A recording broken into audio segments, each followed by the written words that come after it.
ನಮಸ್ಕಾರ ವೀಕ್ಷಕರೇ, ರಿವ್ಯೂ ಚಾನಲ್ಗೆ ಸ್ವಾಗತ. ನಾನು ಸೌಖ್ಯ ಗಾಂವ್ಕರ್. ಕಳೆದ ಬಾರಿ MP ಎಲೆಕ್ಷನ್ನಲ್ಲಿ ಮಂಡ್ಯ ಇಂಡಿಯಾ ಲೆವೆಲಲ್ಲಿ ಸುದ್ದಿಯಾಗಿದ್ದು ಎಲ್ರಿಗೂ ಗೊತ್ತಿರೋ ವಿಚಾರ. ನಿಖಿಲ್ ಮತ್ತು ಸುಮಲತಾ ನಡುವಿನ ಹಣಾಹಣಿಯಿಂದಾಗಿ ಕೊನೆಗೆ ಸ್ವಾಭಿಮಾನದ ಭಿಕ್ಷೆ ಬೇಡಿ ಸುಮಲತಾ ಗೆದ್ದು ಬಂದರು. ಈಗ ಬರುವಂತಹ ಚುನಾವಣೆಯಲ್ಲಿ ನಾನು ಸ್ವತಂತ್ರವಾಗಿ ಸ್ಪರ್ಧೆ ಮಾಡಲ್ಲ, ಜನ ಹೇಳಿದ ಪಾರ್ಟಿ ಸೇರ್ಕೊಳ್ತೀನಿ, ಯಾವ ಪಾರ್ಟಿ ಅಂತ ಸದ್ಯದಲ್ಲಿಯೇ ಹೇಳ್ತೀನಿ ಅಂತ ಮಾತ್ರ ಹೇಳಿದ್ದ ಸುಮಲತಾ ಅವರು ಈಗ ಅಂತಿಮ ನಿರ್ಧಾರಕ್ಕೆ ಬಂದಂತೆ ಕಾಣಿಸ್ತಾ ಇದೆ.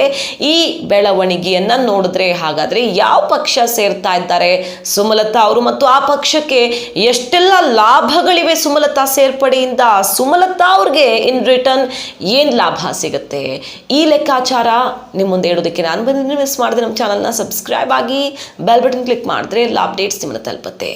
ಚುನಾವಣೆ ಹತ್ರ ಬರ್ತಾ ಇದ್ದ ಹಾಗೆ ಮಂಡ್ಯದಲ್ಲಿ ಮತ್ತೆ ರಾಜಕೀಯದ ಬಿಸಿ ಏರ್ತಾ ಇದೆ. ಸುಮಲತಾ ಮತ್ತು ಕುಮಾರಸ್ವಾಮಿ ಅವರ ನಡುವೆ ಜಟಾಪಟಿ, ಬಹಿರಂಗ ಸಮರ ಎಲ್ಲ ಶುರುವಾಗ್ಬಿಟ್ಟಿದೆ. ನಿಖಿಲ್ ಕುಮಾರಸ್ವಾಮಿಯನ್ನ ಮತ್ತೆ ಮಂಡ್ಯದಿಂದಾನೇ ಅಖಾಡಕ್ಕಿಳಿಸ್ತೀನಿ ಅಂತ ಕುಮಾರಸ್ವಾಮಿ ಅವರು ಹೇಳಿದ್ದಾಗಿದೆ.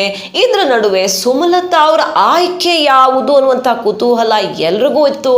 ಕಾಂಗ್ರೆಸ್ ಸೇರ್ಪಡೆಯಾಗ್ತಾರೆ ಅನ್ನುವಂಥ ಮಾತು ಪದೇ ಪದೇ ಕೇಳಿ ಬರ್ತಾ ಇತ್ತು. ಸಿದ್ದರಾಮಯ್ಯನವ್ರ ಜೊತೆಗೆ ಒಳ್ಳೆ ನಂಟಿದೆ ಸುಮಲತಾ ಅವ್ರಿಗೆ. ಮಗನಿಗೂ ಮದ್ದೂರಿಂದ ಟಿಕೆಟ್ ಕೊಡಿಸಿ ವಿಧಾನಸಭಾ ಚುನಾವಣೆಯಲ್ಲಿ ಅವಕಾಶ ತಗೊಂಡು ತಾನು ಲೋಕಸಭೆಗೆ ಸ್ಪರ್ಧೆ ಮಾಡಿ ಇಡೀ ಮಂಡ್ಯ ಗದ್ದುಗೆ ಹೋಲ್ಡ್ ತನ್ನ ಕೈಯಲ್ಲಿರುವಂತೆ ನೋಡ್ಕೊಳ್ಬೇಕು ಅನ್ನೋ ಲೆಕ್ಕಾಚಾರದಲ್ಲಿದ್ದಾರೆ ಅನ್ನೋ ಮಾತು ಜೋರಾಗಿ ಸದ್ದು ಮಾಡ್ತಾ ಇತ್ತು. ಆದರೆ ಇತ್ತೀಚೆಗಷ್ಟೇ ಸುಮಲತಾ ಅವರು ಈ ವಿಚಾರದಲ್ಲಿ ಅಡ್ಡಗೋಡೆ ಮೇಲೆ ದೀಪ ಇಟ್ಟಿದ್ರು. ಕಳೆದ ಬಾರಿಯಂತೆ ಸ್ವತಂತ್ರವಾಗಿ ಸ್ಪರ್ಧೆ ಮಾಡೋಕ್ಕಾಗಲ್ಲ, ಈ ಬಾರಿ ಜನ ತೀರ್ಮಾನ ಮಾಡಿದ ಪಕ್ಷಕ್ಕೆ ನಾನು ಹೋಗ್ತೀನಿ, ಸದ್ಯದಲ್ಲಿಯೇ ಆ ನಿರ್ಧಾರವನ್ನು ಪ್ರಕಟಿಸ್ತೀನಿ ಅಂತ ಈಗ ಅಂತಿಮ ನಿರ್ಧಾರಕ್ಕೆ ಬಂದಂತೆ ಕಾಣಿಸ್ತಾ ಇದೆ. ಈ ಕೆಲ ಬೆಳವಣಿಗೆಗಳನ್ನು ನಾವು ಸೂಕ್ಷ್ಮವಾಗಿ ಗಮನಿಸಿದ್ರೆ ಸುಮಲತಾ ಅವರ ಬೆಂಬಲಿಗರು BJPಗರ ಜೊತೆಗೆ ಬಹಳ ಕ್ಲೋಸ್ ಆಗಿದ್ದಾರೆ. BJPಯಿಂದ ಸ್ಪರ್ಧೆ ಮಾಡೋ ಬಗ್ಗೆ BJPಗರೇ ಮಾತಾಡ್ತಿದ್ದಾರೆ. ಫಾರ್ ಎಕ್ಸಾಂಪಲ್ ಸಚ್ಚಿದಾನಂದ ಇಂಡುವಾಳು ಅವರ ಬರ್ತ್ಡೇ ಕಾರ್ಯಕ್ರಮ ಸಿಕ್ಕಾಪಟ್ಟೆ ಜೋರಾಗಿ ನಡೀತು. ಅವ್ರ ಗ್ರಾಮದಲ್ಲಿ ಬಾಡೂಟ ಹಾಕಿಸಿ ಶ್ರೀರಂಗಪಟ್ಟಣದಿಂದ BJP ಟಿಕೆಟಿಂದ ಅವರೇ ಸ್ಪರ್ಧೆ ಮಾಡ್ತಾರೆ ಅನ್ನೋ ಸದ್ದು ಅವರ ಹುಟ್ಟುಹಬ್ಬದ ಸಮಯದಲ್ಲಿ ಜೋರಾಗಿ ಸದ್ದಾಯಿತು. ಹಾಗೆ ಸುಮಲತಾ ಅವರ ಬಹಳಷ್ಟು ಬೆಂಬಲಿಗರು BJPಗೆ ಹತ್ತಿರವಾಗ್ತಿದ್ದಾರೆ ಅನ್ನೋ ಮಾತು ಇತ್ತೀಚೆಗೆ ಜೋರಾಗೇನೆ ಕೇಳಿ ಬರ್ತಾ ಇದೆ. ಈ ಮೂಲಕ ತಾನು BJPಯತ್ತ ಹೆಜ್ಜೆ ಹಾಕುವ ಸುಳಿವು ಕೊಟ್ಟಿದ್ದಾರೆ ಸುಮಲತಾ ಅವರು.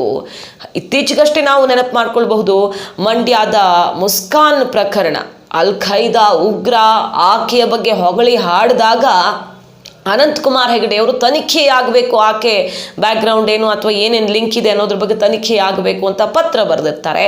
ಇದನ್ನ ವಹಿಸಿಕೊಂಡು ಸುಮಲತಾ ಅವರು ಮಾತಾಡಿ ಎಲ್ರಿಗೂ ಆಶ್ಚರ್ಯ ಮೂಡಿಸಿರ್ತಾರೆ. ಹೌದು, ತನಿಖೆ ಆಗಲಿ ಬಿಡಿ, ತಪ್ಪೇನಿದೆ, ತನಿಖೆ ಆದರೆ ಸತ್ಯ ಹೊರಗೆ ಬರುತ್ತಲ್ಲ ಅಂತ BJP ಪರವಾಗಿ ಆ ದಾಟಿಯಲ್ಲಿ ಮಾತನಾಡಿ ಅಚ್ಚರಿ ಮೂಡಿಸಿದ್ರು. ಇವೆಲ್ಲವೂ ಕೂಡ ಈಗ BJP ಸೇರ್ತಾರೆ ಸುಮಲತಾ ಅನ್ನುವಂಥ ಸುಳಿವನ್ನ ಕೊಡ್ತಾ ಇದೆ. ಹಾಗಾದ್ರೆ BJPಗೆ ಸೇರೋದ್ರಿಂದ ಏನು ಲಾಭ ಅನ್ನೋ ಲೆಕ್ಕಾಚಾರವನ್ನು ಇಲ್ಲಿ ನೋಡಬೇಕಾಗಿದೆ. ಮೊದಲನೇದಾಗಿ ಕಾಂಗ್ರೆಸ್ಗೆ ಅವರು ಹೋಗ್ತಾರೆ ಅಂತ ಇದ್ದಿದ್ರೆ ಸಿದ್ದರಾಮಯ್ಯನವ್ರನ್ನ ನಂಬಿಕೊಂಡು, ಸಿದ್ದರಾಮಯ್ಯ ಮತ್ತು DK ನಡುವೆ ಜಟಾಪಟಿ ಜೋರಾಗಿದೆ. ನಾವು ನೆನಪು ಮಾಡ್ಕೊಳ್ಬಹುದು, ಅಂಬರೀಷ್ ಅವರಿದ್ದಾಗ DK ಜೊತೆ ಸಂಬಂಧ ಅಷ್ಟಕ್ಕಷ್ಟೇ ಅನ್ನೋ ಥರ ಇತ್ತು. ನಾಳೆ ಸುಮಲತಾ ಅವರು ಪಕ್ಷಕ್ಕೆ ಬಂದರೆ DK ಕಾರಣದಿಂದಾಗಿ ಒಂದಿಷ್ಟು ಅಡೆತಡೆ ಉಂಟಾಗಬಹುದು.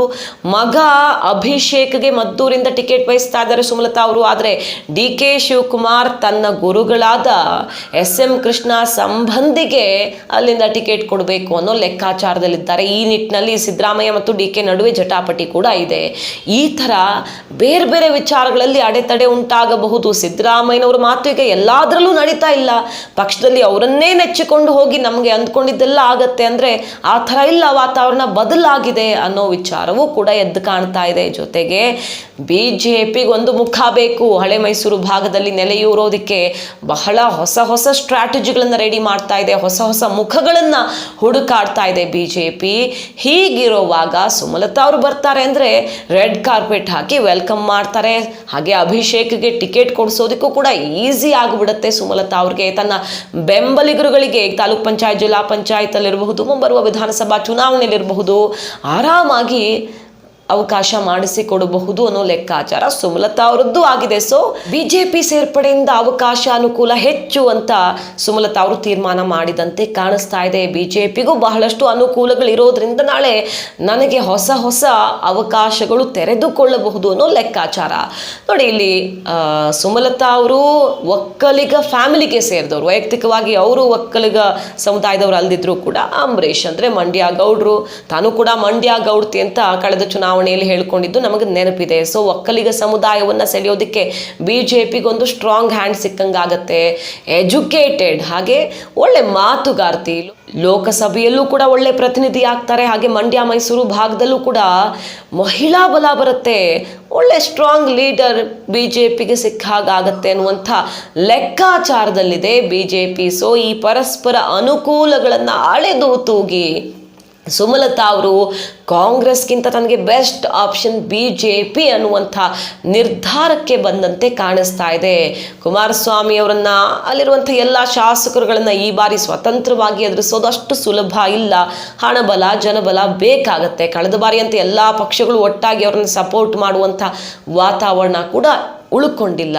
ಹಾಗಾಗಿ ಪಂಚರಾಜ್ಯ ಚುನಾವಣೆಯ ಬಳಿಕ ಬದಲಾದ ವಾತಾವರಣದಲ್ಲಿ ಬಿಜೆಪಿ ಬೆಸ್ಟ್ ಆಪ್ಷನ್ ಅನ್ನುವಂಥ ನಿರ್ಧಾರಕ್ಕೆ ಸುಮಲತಾ ಅವರು ಬಂದಂತೆ ಕಾಣಿಸ್ತಾ ಇದೆ. ಅವರ ಬೆಂಬಲಿಗರೆಲ್ಲ ಕೇಸರಿ ಪಾಳ್ಯದತ್ತ ವಾಲ್ತಾ ಇರೋ ಸೂಚನೆಯನ್ನ ನೋಡಿದ್ರೆ. ವೀಕ್ಷಕರೇ, ಮಾಹಿತಿ ನಿಮ್ಗೆ ಇಷ್ಟ ಆಗಿದ್ರೆ ಮಿಸ್ ಮಾಡದೆ ನಮ್ಮ ಚಾನಲ್ನ ಸಬ್ಸ್ಕ್ರೈಬ್ ಆಗಿ ಬೆಲ್ ಬಟನ್ ಕ್ಲಿಕ್ ಮಾಡಿದ್ರೆ ಎಲ್ಲ ಅಪ್ಡೇಟ್ಸ್ ನಿಮ್ಮನ್ನು ತಲುಪುತ್ತೆ. Thank you.